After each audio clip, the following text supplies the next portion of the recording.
Hello, everyone, and welcome to the Gerontological Society of America's Career Conversation, Top Tips for Opening a Research Center.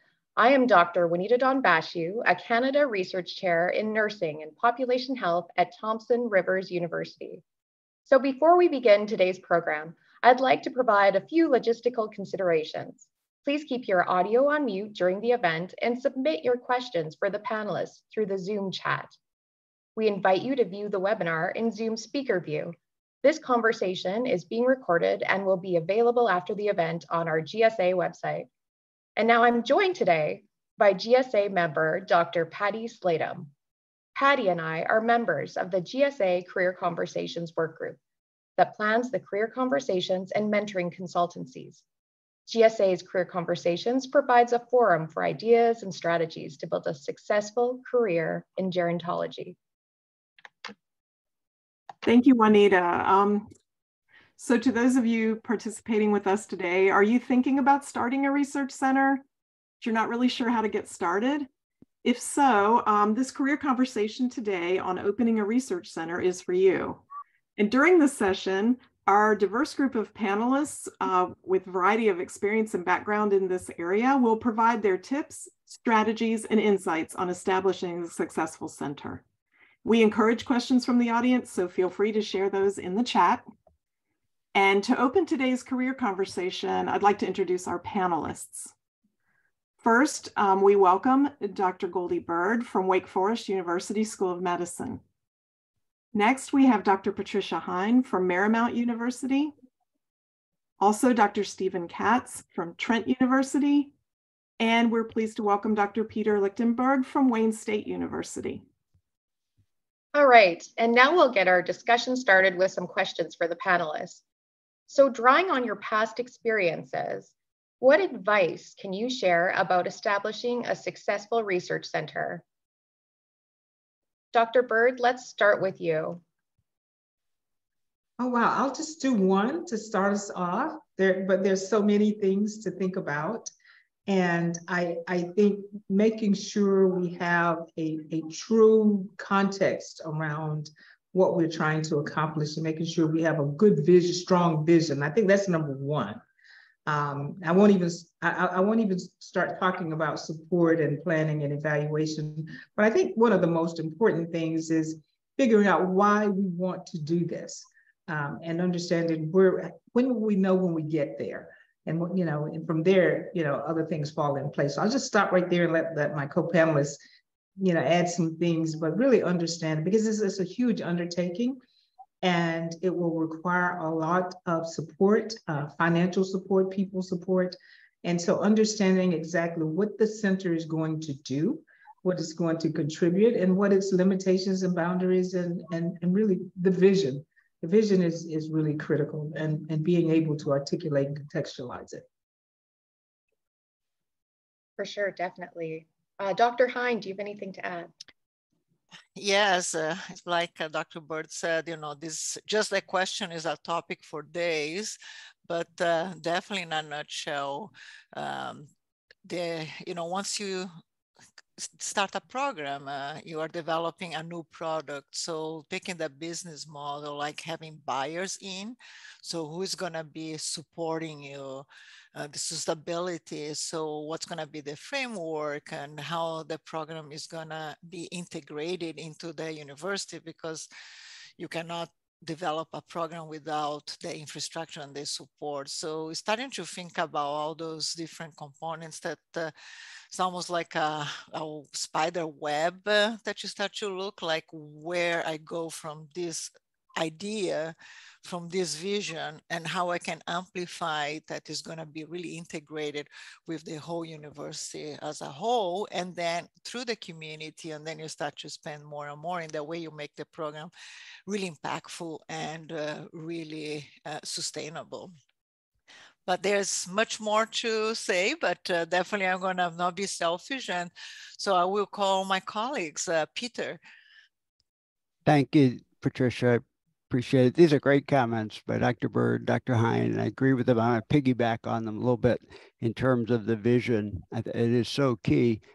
importantly, all of our universities are different. So how does your vision align with the university's strategic plan? I think is hugely important, because you're going to need to market this idea of the center across the university to get approval. Patricia was talking about, where's the center going to reside? Is it under a dean? Is it under a provost? Is it under a VP for research? What's the structural part and the base funding, and how long is that funding sort of put out there for? And another thing that both Dr. Byrd and Dr. Heyn said is so important: recognize that you have lots of stakeholders and they need to be involved in this process from the beginning. Internal affiliates, the faculty across campus, internal advisory board, people who have some power and connections across campus, external steering committees, and even a community advisory board. So I'll stop there. Dr. Katz? Oh, yeah, thank you. Not too much to add.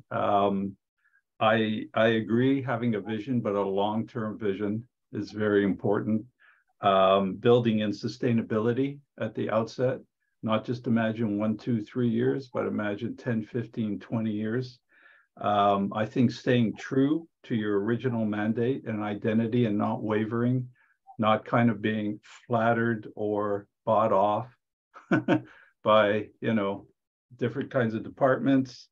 Location, Dr. Lichtenberg mentioned location, very important, but I think starting small and evolving your location. Centers are never in the center of anything. They're usually on the ass end of the campus. So evolving and growing is important. Networks and partners beyond your host university. Think beyond the university, even if they have nothing to do with aging or gerontology, who might make good partners. And also, I think thinking beyond disciplinary boundaries. Our center at Trent grew together because we had a common set of problems about aging, but it didn't matter where people came from. They were all welcome at the table if they had the same vision of those problems. Anyway, that's a kind of beginning statement, kind of an imaginary infrastructure, as I call it. I think these are some wonderful ideas to be putting together as we think about what's needed to start a center. And I wonder if each of you, will go around, can share the center that you are part of, how it, and kind of the steps that began for starting it, and what an interdisciplinary center really needs to get started. Did you start with a team that worked towards an idea? Did you start with a funding opportunity that worked towards the center? Just exactly how did your own experiences of it getting started? So if you could tell us your center, its type, what it does, and then how you got started, that would be super helpful. And we'll start with Dr. Katz. Okay, me again. Thank you. Our center is called the Trent Center for Aging and Society. It started with a dedicated group of people. I just decided to have coffee one day with everybody interested in aging at Trent and get a little room in the basement of the sociology department and start talking to each other. So a dedicated group of people. We got initial support from the host university. Again, starting small, I think, is important. Just getting money for coffee or renting a space or having a seminar. Starting to write a constitution in advance of a center, I think, is really important. Centers depend on having strong constitutions. Some space, establishing community ties again. Looking at finances realistically, and we began to convince the university administration that Trent University needs a research center on aging in order to be part of the 21st century. That as a choice, it could either be ahead or fall behind. It could either be a leader in a research environment in Canada, or it could fall behind. And in order to compete, attract funding, attract international recognition, attract students, visiting scholars, we needed to have a center on aging. We needed to push for that kind of inclusion in the university's long-term strategic plans, in its alumni and advancement donation campaigns. I went to the advancement office and sat there for hours till someone would talk to me and convince them that aging was worth raising money about. And also involvement in other interdisciplinary graduate or certificate programs, talking to them as well. But it is a lot of talking and a lot of meeting and a lot of convincing and promoting. And if you don't have that kind of ambition, you can't be shy and get a research center off the ground. You know, I know being ambitious for an academic seems contradictory. You know, we like to be humble and avoid hubris and all that kind of thing. But this is the reverse. We have to be pushers.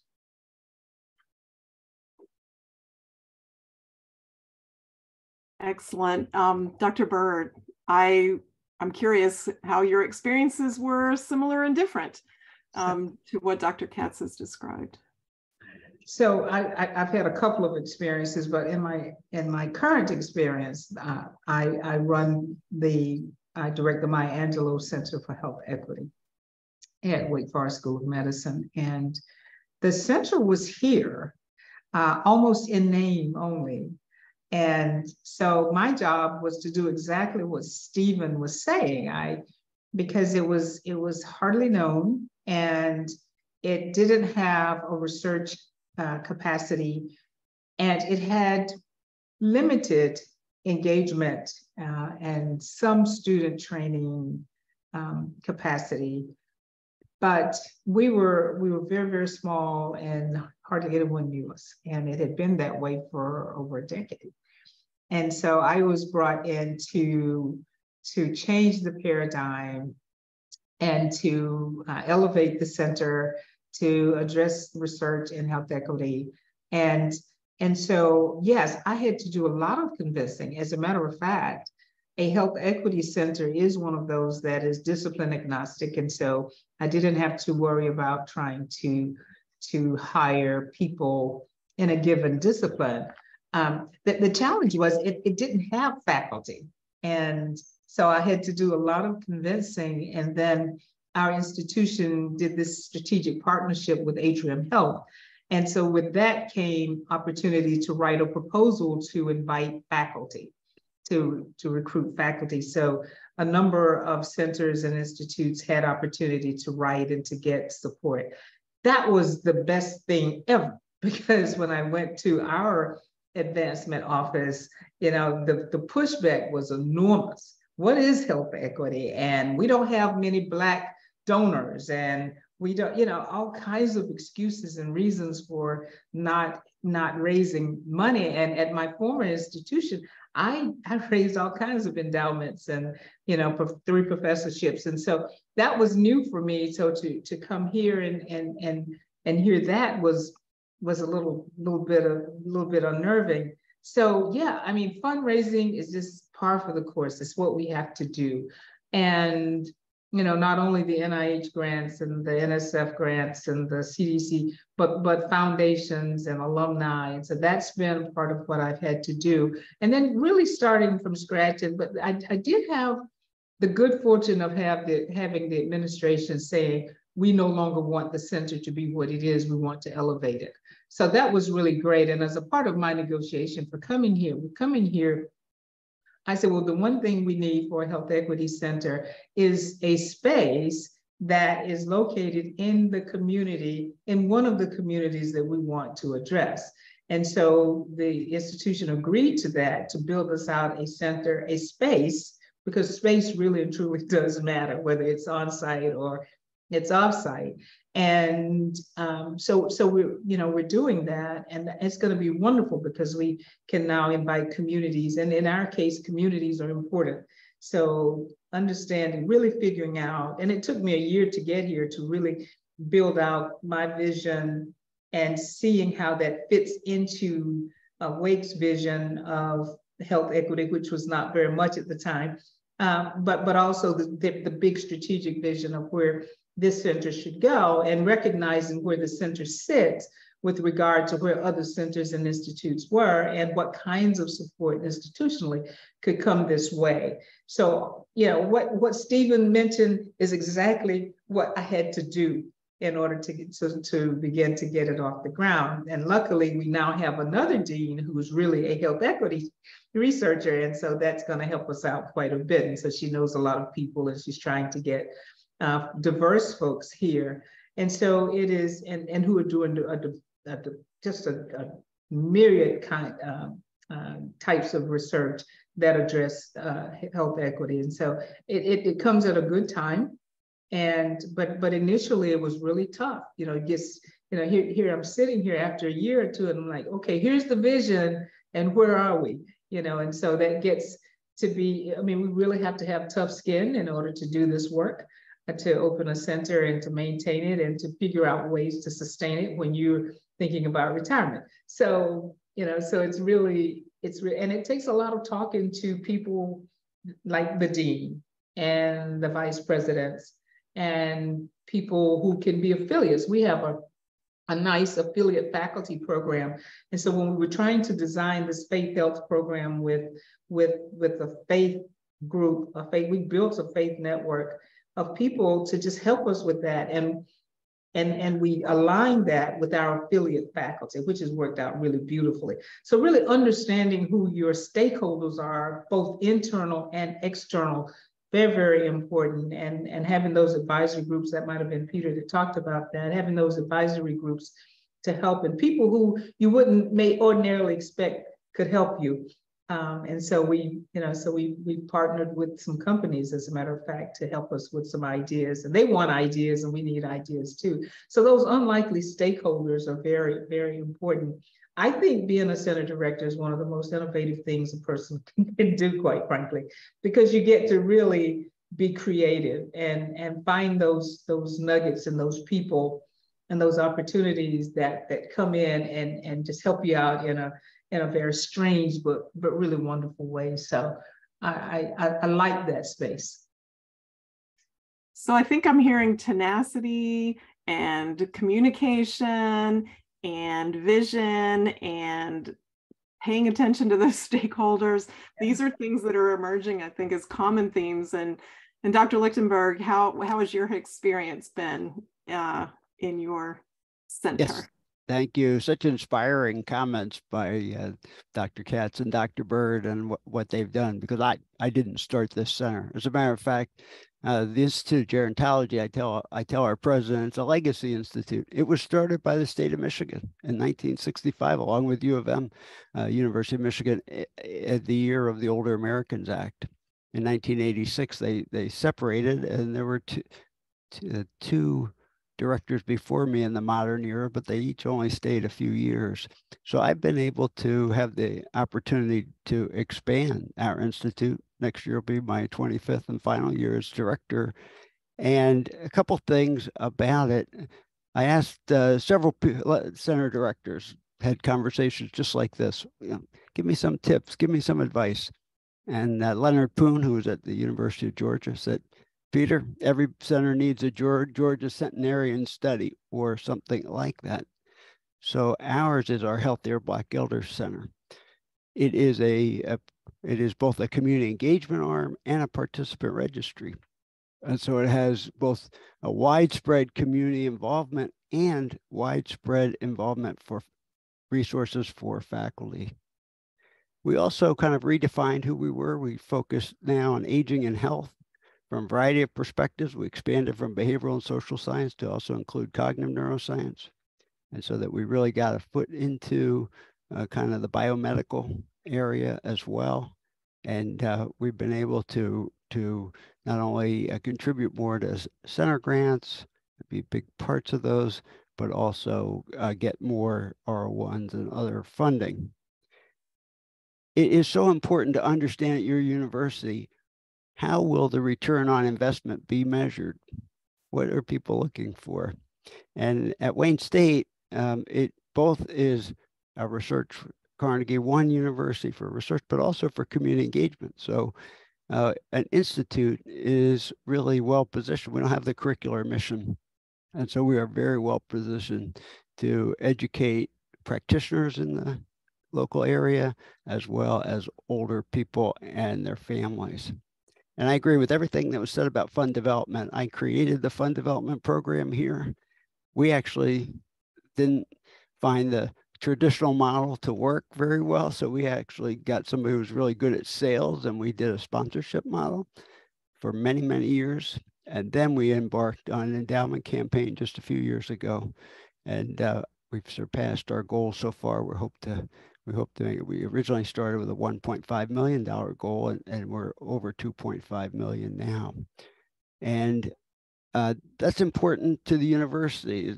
Another identity and another set of resources for the Institute. So I'll stop there. Thank you. Yeah, and so these centers can emerge all kinds of ways and or continue to develop over time. And Dr. Heyn, what would you like to add? Well, I was about your place. Yes, no, I am the new kid in the block here, because I'm actually starting a new center from scratch, and a very recent one. And I would say, like, it's so important to have role models. I was already in several leadership roles before the center, but definitely I was engaged with our directors group and into those conversations, learning from them. And then Peter always has been my role model. So having role models that you can be inspired, you can hear in their conversations, what they are talking about, their work and day to day. So you can really learn a lot just by participating in those networks and trying like to mirror some of those experiences, but definitely like being more contemporary in terms of starting a center today in the year 2023 with all the current events and history that we have impacted. There has been COVID, there has been social justice, and so many new climate health. And so I also have to keep my sanity in terms like there's so much now pulling about the directions, because starting a center today, you want to build a center that is going to be developing with the current events that's going to have the impact. So using those areas that you know so well, perseverance and cognitive resilience, everything you learn through your research, you're going to apply to yourself, because you're going to need every day. Because there's going to be lots of distraction, it's going to be lots of pulling. I always like to use analogy on my teaching, and I say, it's like you have many children when you have a center, and then you're going to see lots of people trying to pull you, cry for more assistance and thinking, maybe they want to push more towards their side, even from your affiliated faculties, from your associates, from your community partners. And then yourself as a center, you are a child among the other departments at the university that are also crying for assistance. So now you have to put yourself in a position where you are strong and you have to stand for your program. You have sometimes go to the battle and thinking it's not about you, but what is the best for the program? What is the best for the center to be sustainable? Because even we here at our university are going to be competing for resources. And so you're going to have to place yourself very strategic and take lots of breath. I would say for anyone that is going to be opening a new program, a center today, take small steps and value all the small steps, and take your time to think about, because decisions are super important. And then if you take some decisions, some act that you don't really put some thoughts into it, it can harm your program, harm your own leadership. So you just pay attention, be calm, and you're gonna see like pressure because everyone is already developed, and they're gonna feel like you have to run with your program, and shows that you can also build a sustainable program for the university, for the people who are supporting you. But take your time to really build something that's going to be an ivy tower, that's going to be strong, but also very engaged with the university and the community. Yeah. I love that analogy. Thank you so much, Dr. Heyn, for sharing that. It does feel sometimes like there's so many competing demands when you're just even writing your proposal for the research center, and there's so many different ears that you're listening to. And so that strong vision that everyone has mentioned today is just so important in sticking to it, for sure. So it just sounds like there's so much work involved in running your research center. So how do you balance the workload of managing a research center with your other academic tasks? I know I'm also trying to get tenure. So what tips could you share for people out there? How do you balance everything? Dr. Byrd, let's start with you. Balance, wow. I play golf. and I make sure I do that once a week. And I spend time with so I'm starting with the non-academic stuff about balance, right? And then I make sure I spend time with my grandbaby because that gives me peace. And then in terms of an academic balance, I put blocks on my calendar. I must do that because if I don't, I'm all over the place. And then when it's time for me to sit down and really try to think through something, it's very, very difficult. So I've alerted my team that on certain days I have to think, I have to create time to think. I think balance too, one of the things our CEO is really great about is having a coach. And sometimes just having a person to bounce things off of is really great, and it saves time. It actually saves time because it gives you some food for thought, and you get a chance to think about things that you wouldn't ordinarily.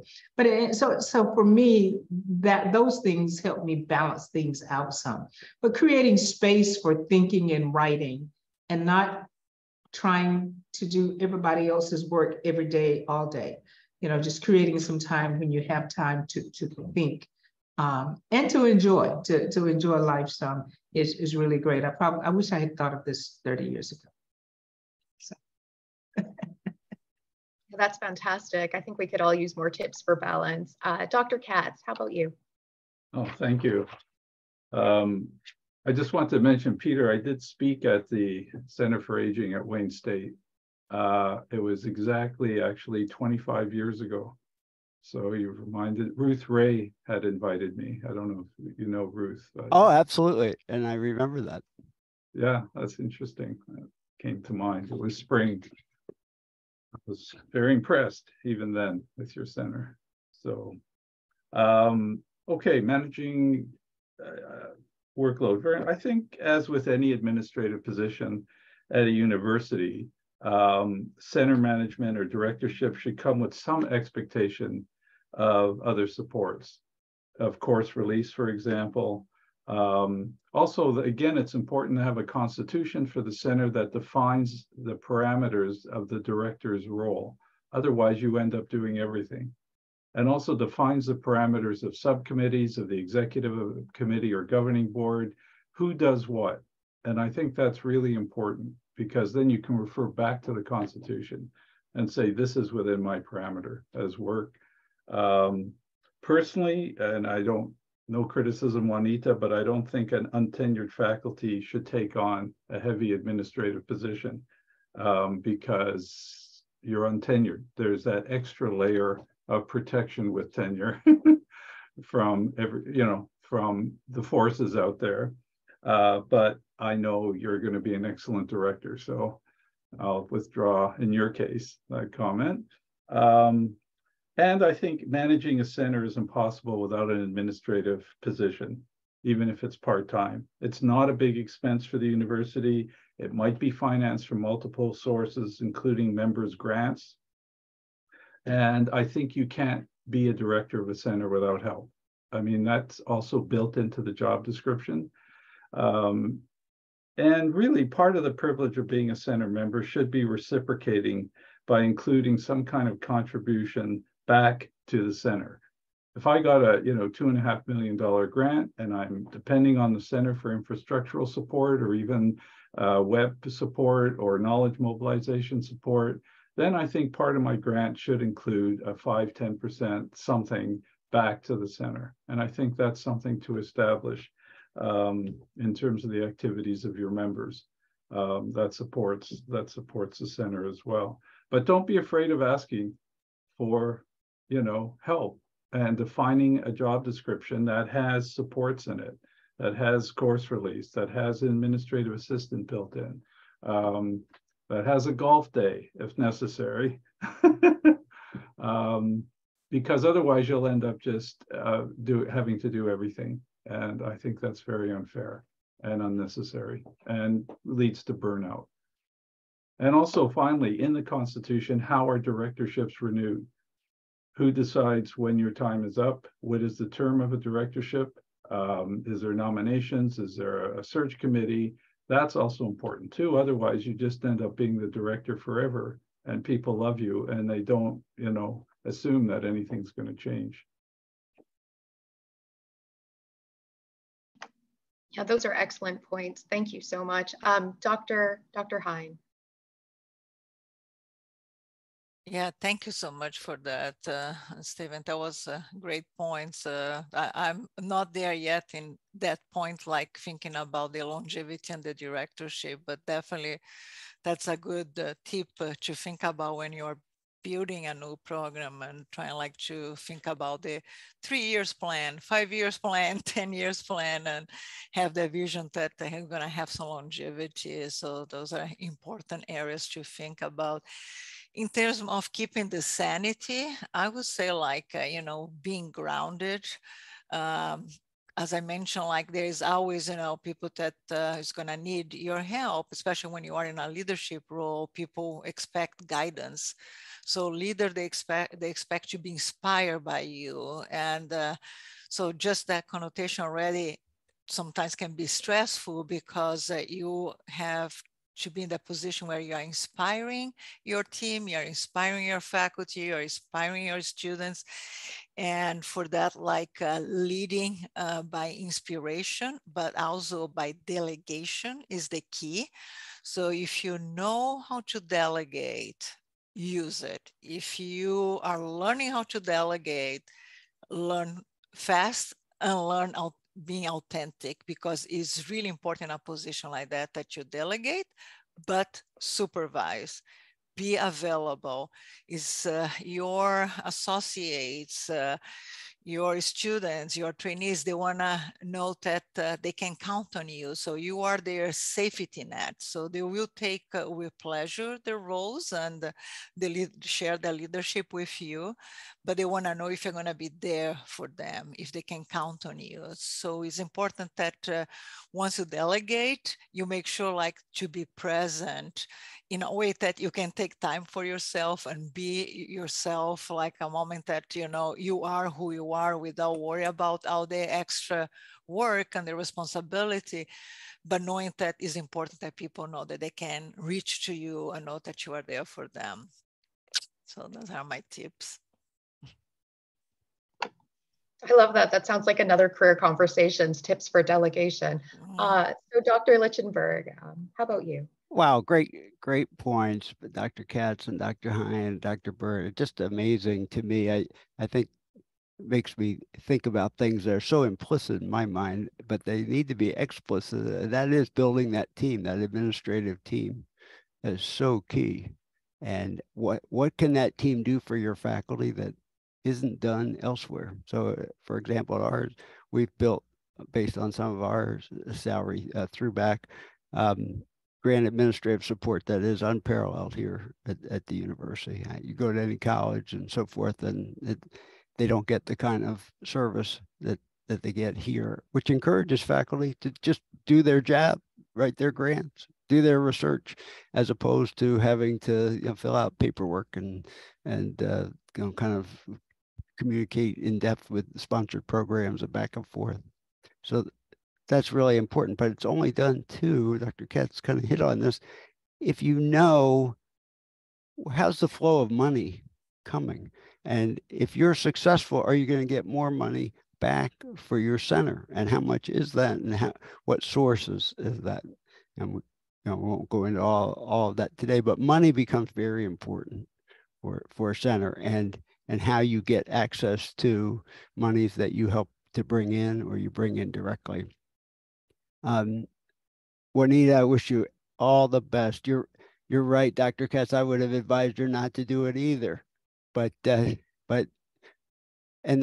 you're going to do fine. I know your university is a different situation, but there's a lot of reasons why you don't want many untenured people to take on center directorship, and some of it is just fighting the battles across the university. You just don't have that stable ground sometimes underneath you in order to do it. Remember always that as you've negotiated some of these things like course release and so forth, being a center director is not being a department chair. And so you cannot get behind in your research. You have to be in the game. You really, if you're in a research center, you've got to have your own program of research strong in order to really have credibility with your faculty, with your students that are in any training programs, and across campus. And so, you know, got to think that way too. So stop there. I just want to pick up on Peter, because that is so spot on. Maintaining a research program. I know here, tenured faculty are expected to raise 65% of their salary in research grants. So that's pretty high. And you know, and it varies in different places, but that's what we're expected to do as well as any other faculty member. So as a matter of fact, we only get 15% of our time, of our effort to be a center director. So we know it takes much more than that. So those are just some of the realities. And just one other comment, one other area that I would, in addition to what Peter was saying about the grants assistance, which is absolutely critical, is also in the human resources space. So if you have a person who has some experience in human resources that can be that go-to between your center and human resources, it saves you a lot of time and headache.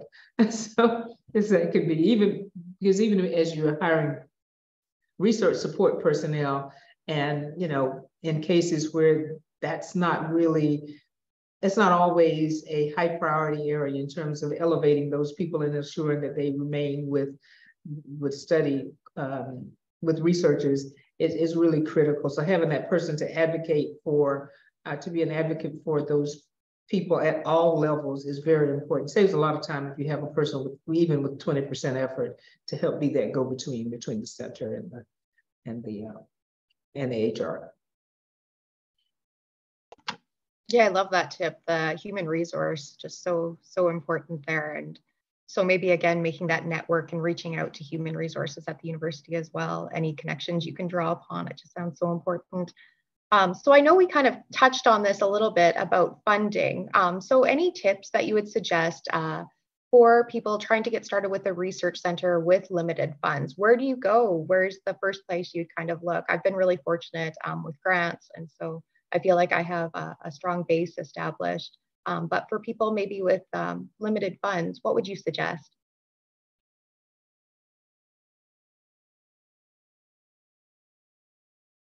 Well, you have to have some conversation about what is the base funding initially, at least. How long is that going to last?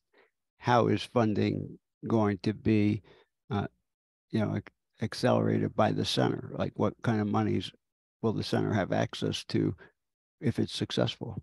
Those are key conversations. And unless you really come up with a formula that is a positive one, you're going to be behind the 8 ball all the time.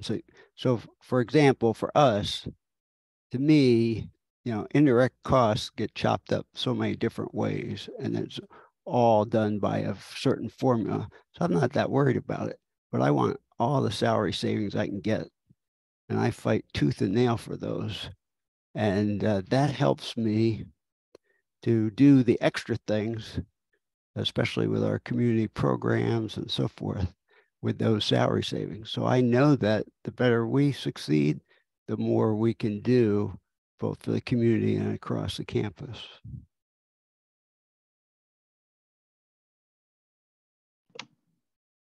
Excellent. Dr. Heyn, it looks like you have something to say, something to add.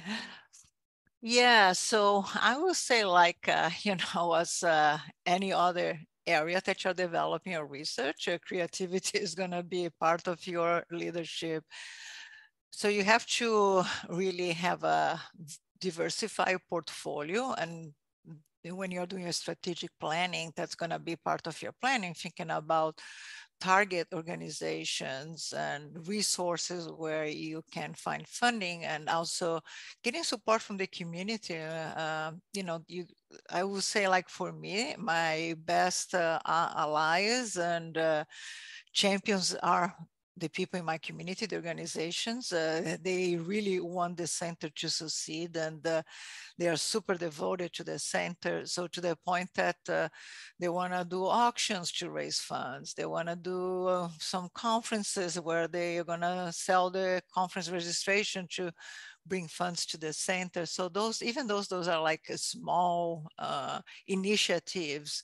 You just like help you from start to growing from there. So if you start small, as I said, is always good, because then you can advance and take bigger steps. So looking for all this diversified portfolio of funding and not relying only on one is very important for the sustainability of your program, and thinking about, is this position with an endowment? If it's not, how you can turn into an endowment, which will also secure the center and expand some of the initiatives, and start those conversations with your gifts and planning departments and other officials at the university, and put yourself into that place to hold monthly meetings with you. They are always trying like to work with the people at the university that already have more funding and have a rich portfolio, because they feel that it's easier for them to advance the funding with those who are already well established.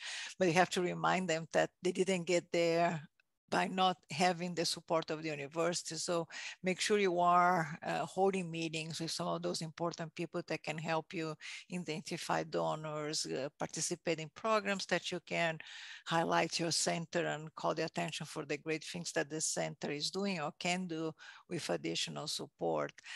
And then in the other hand, bring in associates that are interested in funding or are funded, and then they can also collaborate with the center on other affiliates and start like to help to build a portfolio with the center by bringing their initiatives to support the center that they will also benefit, because us having a strong center also helps everyone else that is associated to increase their potential for funding. Yeah, lots of thinking. Excellent points. Dr. Katz, anything to add? Well, also being a Canadian, there are certain sources. I mean, first there's talking to your dean, because the dean is looking for expansive investment targets and destinations. And often there's a dean's fund to support small term, startup programs.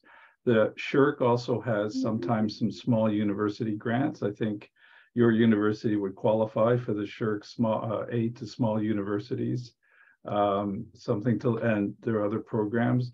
And also, as Patricia says, it's a matter, I think, of talking to people who are putting packages together, funding planning together. Like every university has a strategic research plan that is about really funding, and it's usually 3 to 5 years. And they often ask for contributions and feedback, and it's a matter of sitting in on those meetings and putting the center into the strategic research plan for the next 3 to 5 years of your university, which would be then a destination for funding at the same time. Peter also mentioned communities, donations. There's no reason why you can't set up a donation button even through your advancement office if they agree, or your campaign office, along with all the other donations that the community is always making. One thing I found is when I talk to the community in Peterborough, they want to give the center money. They want to know about it. They want to contribute to it. They just don't know how. And then I go back to my university. I say, I have donors out there.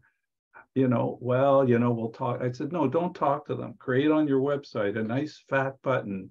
if you want to donate to the Trent Center on Aging and Society for the following activities, seminar series, student scholarships, visitorships, you know, press this button now, and you will be sent a charity taxable receipt. It's sort of those kinds of things that can really kick things off. And of course, finding a very wealthy couple of donors, if you should be so lucky, is fantastic, because that really guarantees, you know, long-term funding. Like the Goldie Center at McMaster University was one funder who gave millions of dollars to start a center. So there might be somebody in your neck of the woods with a deep pocket waiting for an excuse to empty it. Excellent points. I'm going to go hang out at the yacht club after this meeting. No, great points. Dr. Byrd. So that really worked well for us in my former institution, where we created an Alzheimer's outreach center. And we had a guy who was a vice president at one of the big companies who was on our board of trustees, and his mother had Alzheimer's. And so he was a big donor because he liked what we were doing in community. I haven't been as fortunate here yet, but I will say this, and at my former institution as well, our alumni, because Alzheimer's was so prevalent in the African-American community, our alumni office allowed us to work with a group of alums, and that was huge. The good thing is that the university matched some of that, and so that helped us out a lot.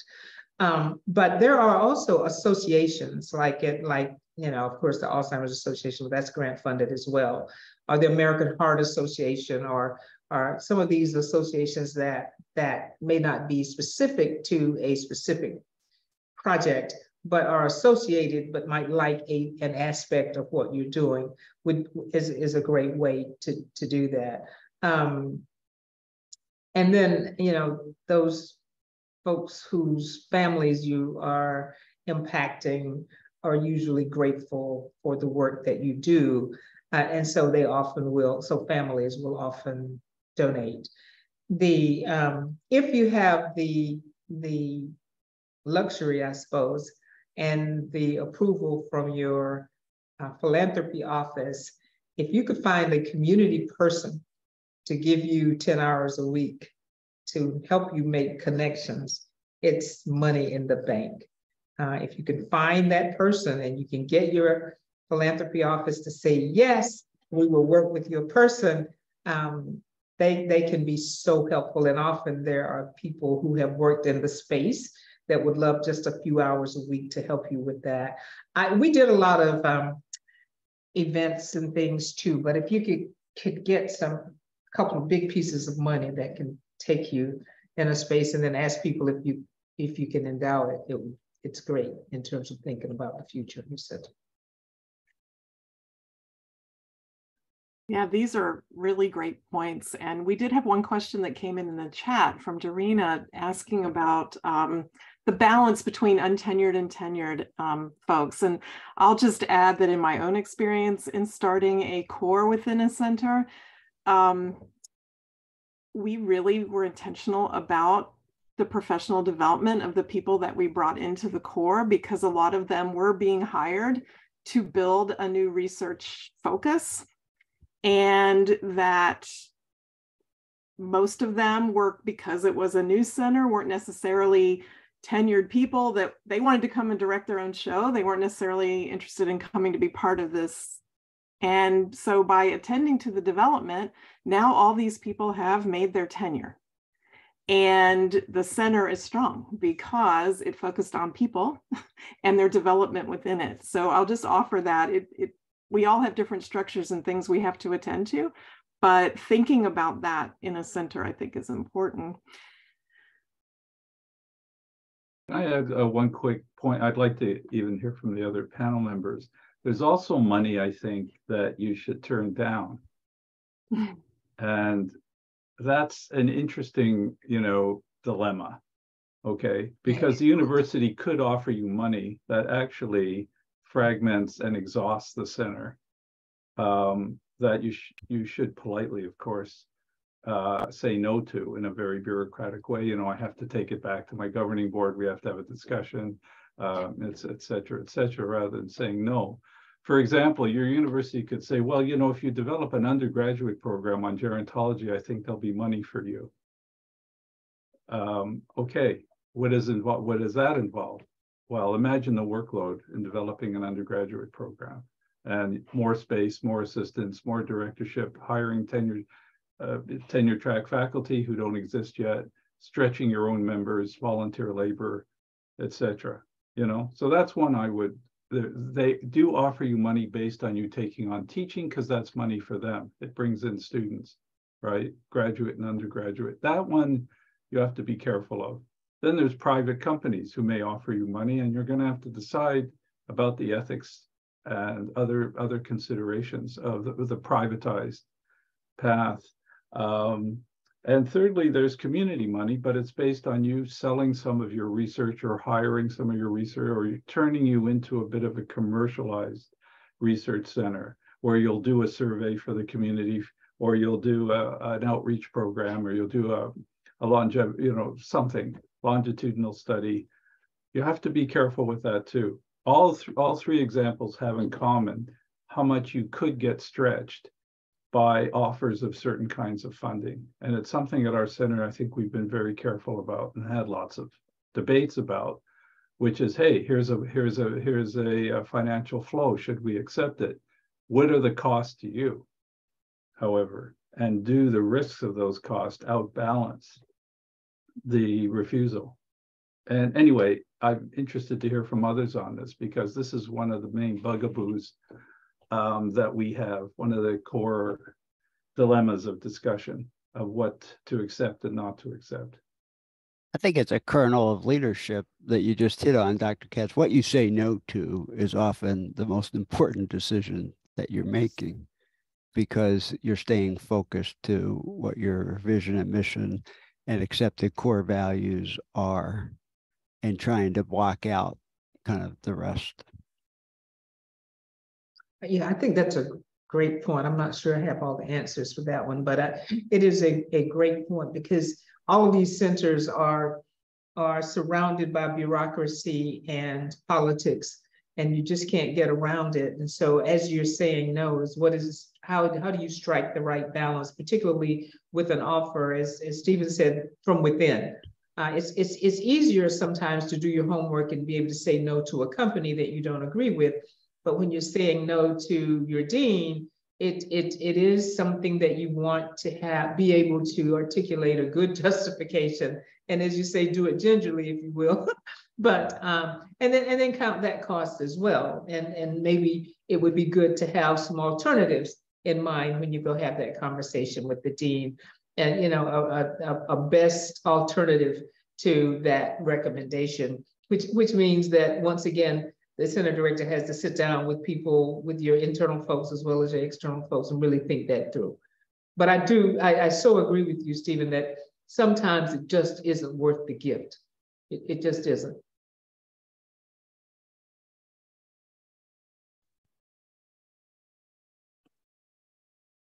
Yeah, those are great points. And I just would like to add, in terms of those decisions, like evaluating where you're gonna devote or support some of the funding or some of the resources of the center. What I try to do, especially because I don't want the center to be like Patricia's center, but to really have this identity that it is integrated with the university, and it is a research team. It is a group of people that is managing, and that is, the identity, the reflection of the center is always to have my faculty board, what I call sometimes the research leadership team, helping in making that decision. So we review those components that need some agreement or can have some impact, and then we do a unanimous consensus about what the direction of what we should be taking responsibility or taking ownership and so forth. And I think that's very important, because also gives you more power in terms of showing like the decision is not about one person. So it takes a lot of the bias out, and it shows that everyone into the process did really value and reflection about the process, and the decision was made in a consensus and based on everyone else, like kind of the evidence-based approach was more than one person involved. So that helps also that common team like stronger together and highlight how your center function and increase the respect within the university as well. So many great points. As I look at the time, I can't believe how quickly our discussion has flown by today. So to bring our session to a close, we have asked each of our panelists to share a pearl of wisdom about starting a research center. So let's get started with Dr. Byrd. Do you have a pearl of wisdom that you'd like to share with us today? Oh gosh. Yes, I'm trying to narrow it down to one. But I think making sure as a potential center director that you understand the costs. And the costs in terms of your own personal and professional, as well as the costs of running a center and developing it. So understanding costs. Excellent. Dr. Heyn, anything to add for a pearl of wisdom? Yeah, I would say like there's so many, but I think for me, especially like being a person who is starting to the process, it is to assemble a strong team of professionals to work with you on your center and share the vision and have those meetings as a standing meetings and the supporters, and increase the kind of portfolio with the people who's going to be supporting and also working on behalf of the center. So identifying key players that you can work in a friendly and enriched environment and make a safe place for everyone is really important as you are starting a new program. And Dr. Katz. I was going to say promote your center vision as both university-wide and community inclusive. But I was also going to add, reach out but stay put.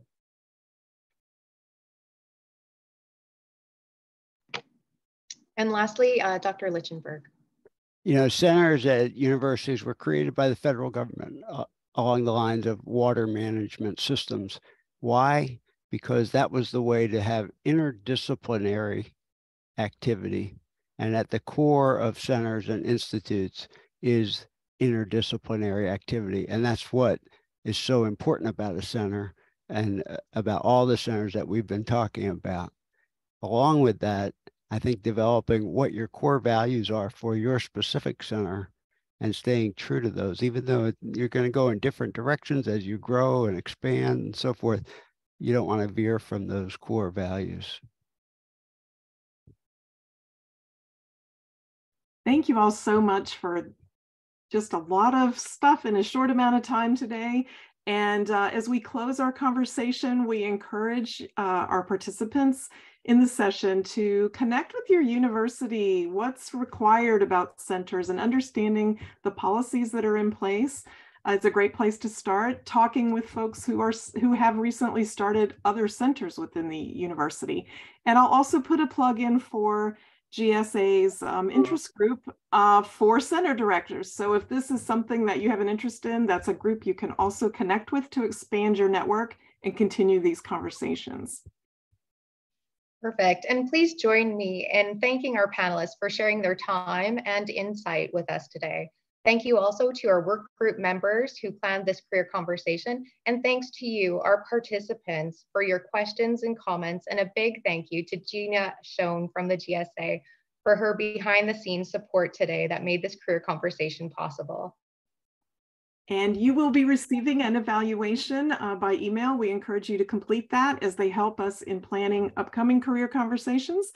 And have a great rest of your day. Thank you for joining us. Thank you.